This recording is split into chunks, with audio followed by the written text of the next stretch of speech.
Vamos a hacer ahora, efectivamente, un ejercicio de Transfer Learning para que veáis que, bueno, en realidad es muy sencillo.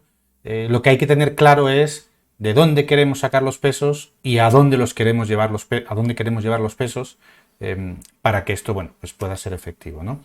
Entonces, estamos en el notebook, en el 4.5, que bueno, ya lo tengo aquí abierto en el Colab. Vamos aquí al principio. Siempre ejecutar las primeras celdas, ¿no?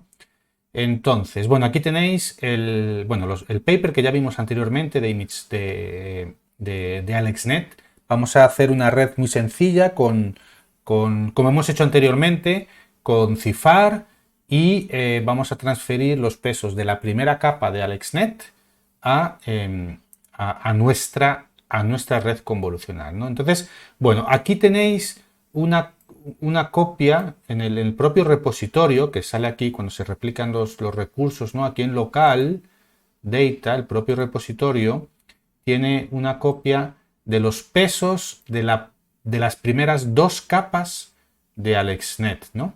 Que está aquí en un archivo aquí mismo, ¿no?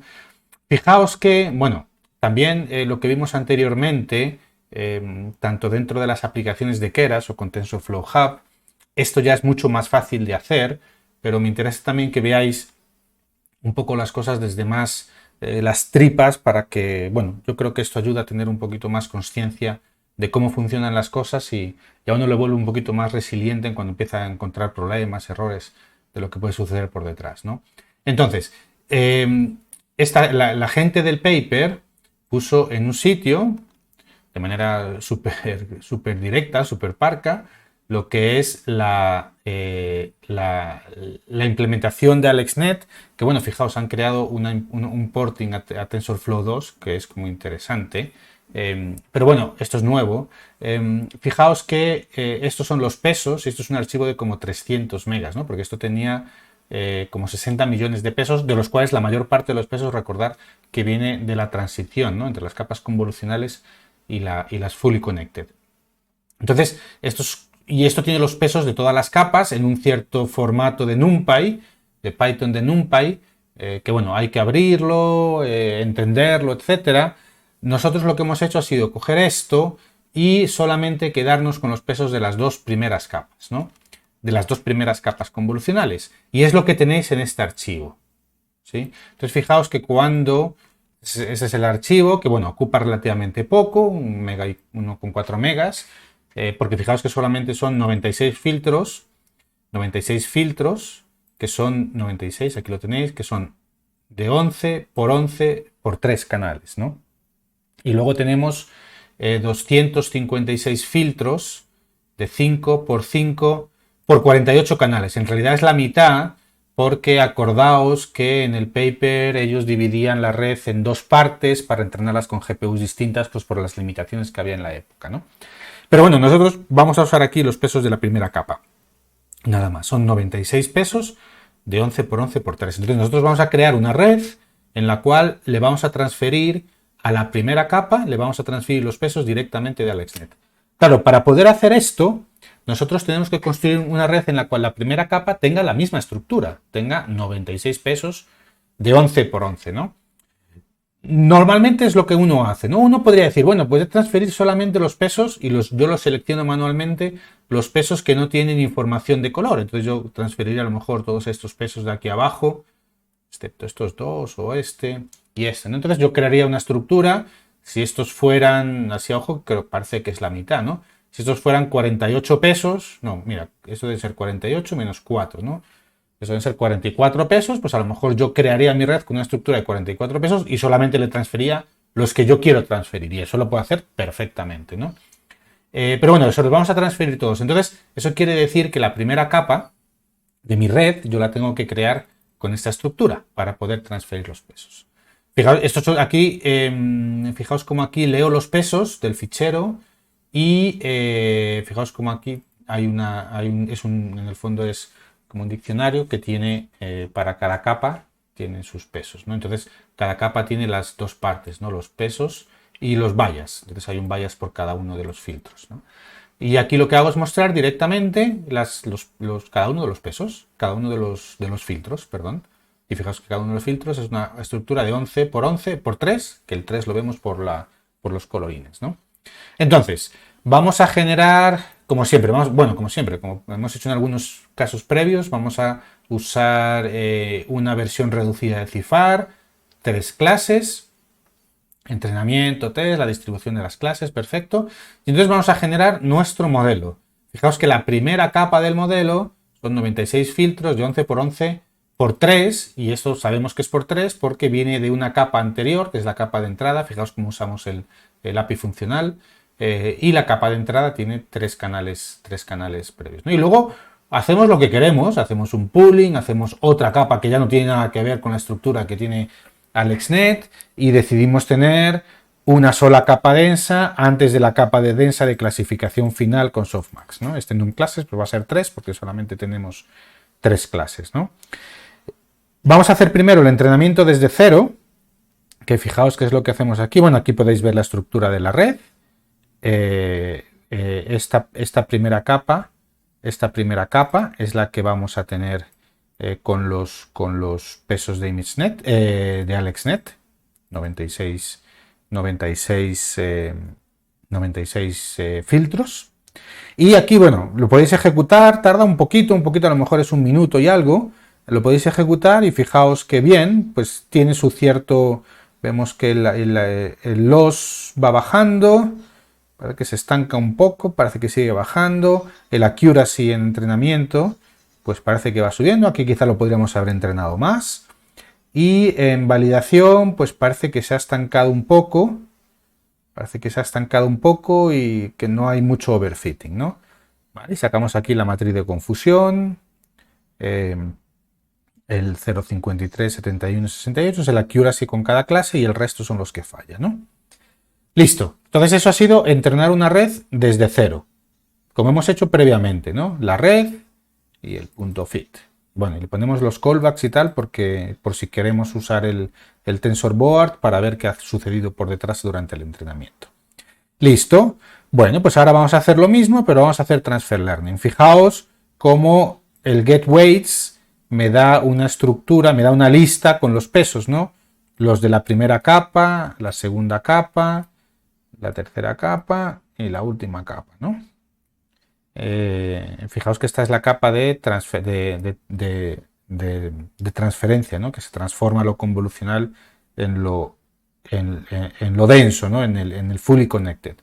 Y en realidad, fijaos cómo a los pesos que hemos sacado, que es una lista, a los primeros pesos les ponemos lo que es AlexNet y al modelo le digo, oye, pues establéceme estos pesos. En realidad, todo este rollo de transfer learning, si queréis, lo podemos resumir en esta única línea. Esta es la línea en la cual se hace efectivamente el transfer learning. Y luego aquí, pues, sacamos de nuevo los pesos de la red para comprobar que efectivamente se han establecido bien. Fijaos, esto es lo mismo que vimos antes, pero ahora lo estamos sacando desde nuestro modelo. Después creamos el modelo, le ponemos los pesos y comprobamos que los pesos que acabamos de ponerle son los que son, ¿no? Y ahora ya entrenamos. Y fijaos que aquí estamos entrenando desde los pesos que acabamos de establecer. Y aquí, bueno, aquí ya vemos, por ejemplo, que bueno, ya empieza incluso con mejor accuracy, la pérdida baja a un ritmo mayor. Esto si abrís TensorBoard se ve muy bien si comparáis un experimento con el otro. Fijaos que la accuracy sigue aumentando bastante, incluso que la accuracy también en validación aumenta, pero incluso aquí ya empezamos a tener incluso hasta overfitting, ¿no? Fijaos, a partir de un cierto punto aquí ya se ve que hay overfitting, ¿no? 0,80, 0,73, en fin. Y si sacamos la matriz de confusión, pues fijaos cómo ha mejorado sustancialmente, con un tiempo de cómputo exactamente igual, pero ha mejorado sustancialmente la clasificación, ¿no? Entonces, bueno, esta es la forma más inmediata de hacer transfer learning, ¿no? A partir de aquí hay todas las variaciones que queráis, ¿no? Porque podríais haber dicho, bueno, pues vamos a hacer una red, donde está aquí la creación, vamos a hacer una red en la cual a lo mejor la segunda capa también tenga los pesos de image de AlexNet, entonces se los establecemos de la misma manera. Podríamos haber cogido AlexNet completo y solamente cambiar la última capa, que la última capa de AlexNet, ¿cuántas neuronas tenía la última capa? Pues tenía 1000 neuronas, porque era una neurona por cada clase del dataset que estaban clasificando, que es ImageNet. Pues a lo mejor yo podría coger tal cual AlexNet y cambiarle la última capa nada más, ¿no? Más cosas que yo podría hacer, por ejemplo, fijaos que estos filtros en realidad son muy grandes para lo que es el tamaño de la imagen, porque las imágenes de este dataset son muy pequeñitas, ¿no? Son de 32 por 32, 32 por 32 por 3, ¿no?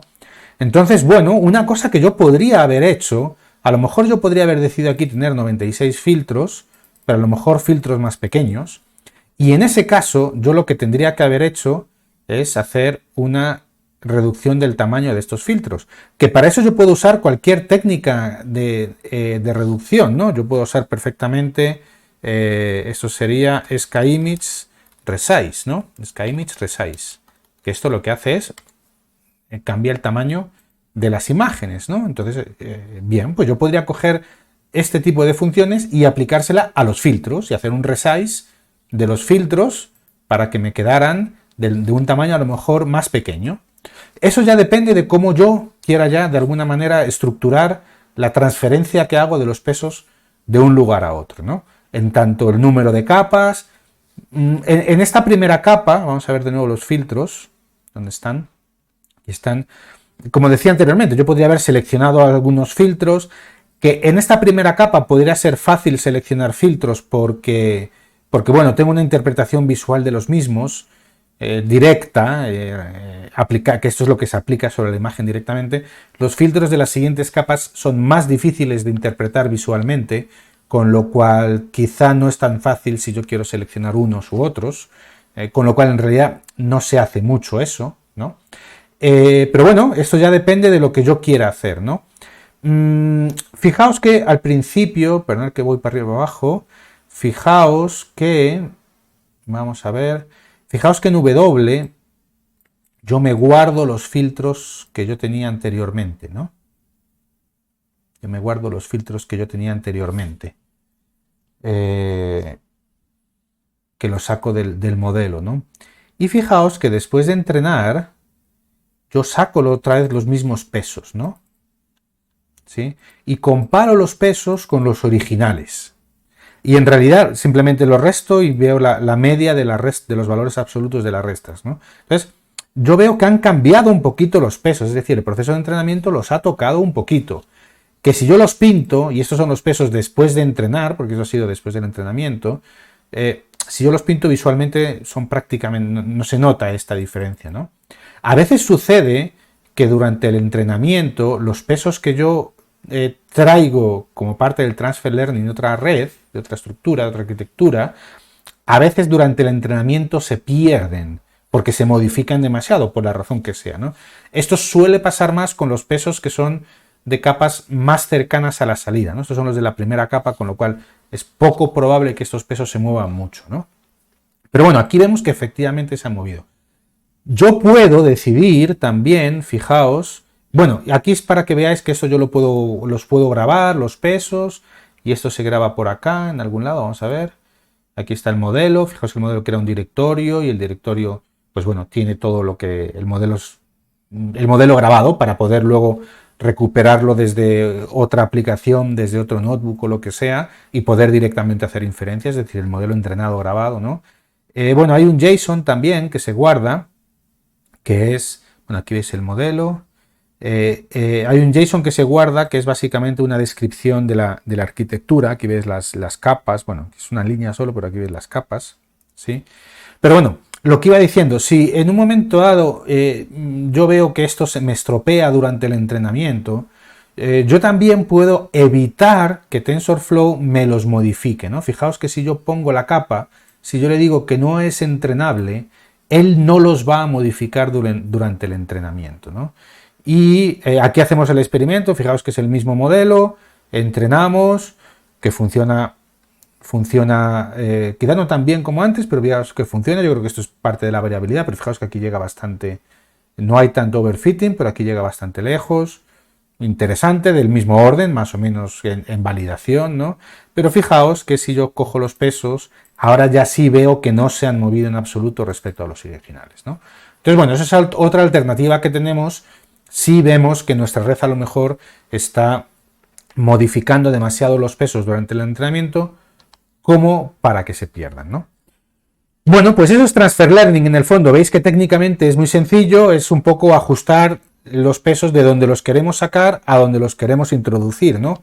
Y en los laboratorios, fijaos que aquí saco los pesos directamente, bueno, de una manera un poquito más rupestre, en el sentido es que, bueno, están en este formato, los tengo que sacar, tengo que hacer el set weights, etcétera, ¿no? Interpretar qué es lo que hay dentro de este formato. Una lista de arrays de NumPy con las estructuras, vale. Entonces eso es lo que tengo que yo con el set weights introducir en la nueva red, ¿no? Fijaos que anteriormente nosotros importamos directamente BGG y ese BGG era la arquitectura, o sea, nosotros no tuvimos ni siquiera que crear la arquitectura de BGG como aquí nosotros creamos esta arquitectura, ¿no?